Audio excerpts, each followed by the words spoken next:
Hello and welcome to my channel. This is Isaac, Simple and Real.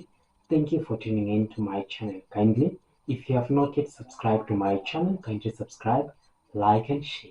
This is the channel where we should talk about issues concerning abating HIV and sexually transmitted infection stigma in our society. And we usually say that being positive about HIV is not necessarily being HIV positive.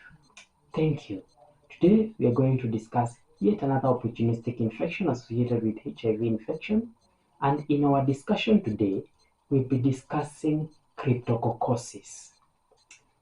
Basically, this is a fungal infection that is usually caused by the genus Cryptococco or Cryptococcus. We have the Cryptococco that usually causes the cryptococcal meningitis, and we also have a cryptococcal gutti that usually causes skin lesions or nodular lesions, but it's not very common and usually affects immunocompetent persons. For the cryptococcal neoformans, it purely affects immunocompromised persons. Now, how do a person acquire cryptococcal neoformans?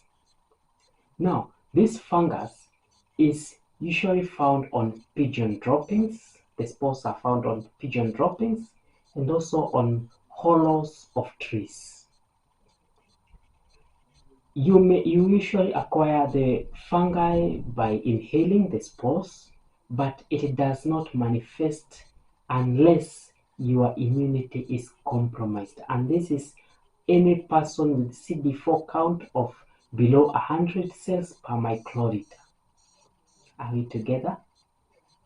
Thank you. Now, how do a person who is suffering from cryptococcosis present? Basically, you may present with cryptococcal pneumonia, cryptococcal dermatitis, and cryptococcal meningitis. For a person with cryptococcal pneumonia, they may present with cough, shortness of breath. They may also present with chest pain, fever, and tiredness. If you present with cryptococcal dermatitis, you may present with fluid-filled nodules on your skin, basically on the upper limbs, that is, hands. Are we together? Thank you.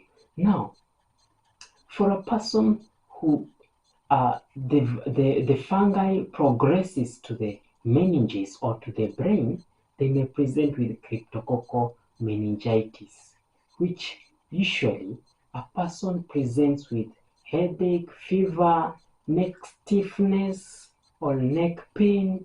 They may also present with nausea, light sensitivity, and in some extreme cases, they may present with confusion.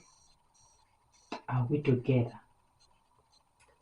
Thank you. Now, how do we come up with a diagnosis of someone who is suffering from cryptococcosis or cryptococcal meningitis or cryptococcal pneumonia or cryptococcal dermatitis? Basically, the diagnostic modality of choice that is commonly used, we use a CSF or cerebrospinal fluid. For the cryptococcal meningitis, we do the cryptococcal antigen test or CRAG test. So we can use blood where we do the serum CRAG, or we can use the CSF where we do a CSF CRAG. Other tests that we can be able to employ, we have the sputum for culture. We can do skin biopsy for those who have nodular lesions. We can also use Indian ink for microscopy, although this one is around 80% confirmatory, so it's rarely used. Are we together? Thank you. Now, how do we come up with a treatment plan for a person who is suffering from either cryptococcal meningitis or cryptococcal pneumonia? Basically, cryptococcal neoformans is very sensitive to most antifungal agents. This is the likes of fluconazole and the likes of amphotericin B. So they are usually used in the management, either in the inpatient amphotericin B and outpatient fluconazole or as a maintenance dose. Let's now talk about the preventive mechanism or the prophylactic care. For any person who is newly diagnosed with HIV with a CD4 count of below 100 cells per microliter, it's highly advisable for them to be initiated on prophylactic fluconazole until their CD4 is above 200 copies. This is very effective in preventing them from progressing to getting the cryptococcal meningitis. Also, it is very important in reducing the cost or the burden or the disease burden for the person who is suffering from HIV and who has initiated ARVs at the late stage.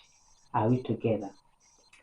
Thank you. Now, this comes to the end of our discussion today. Kindly, if you have any kind of clarification you may need us to explain, any question, kindly drop it in the comment section. This is Isaac, simple and real.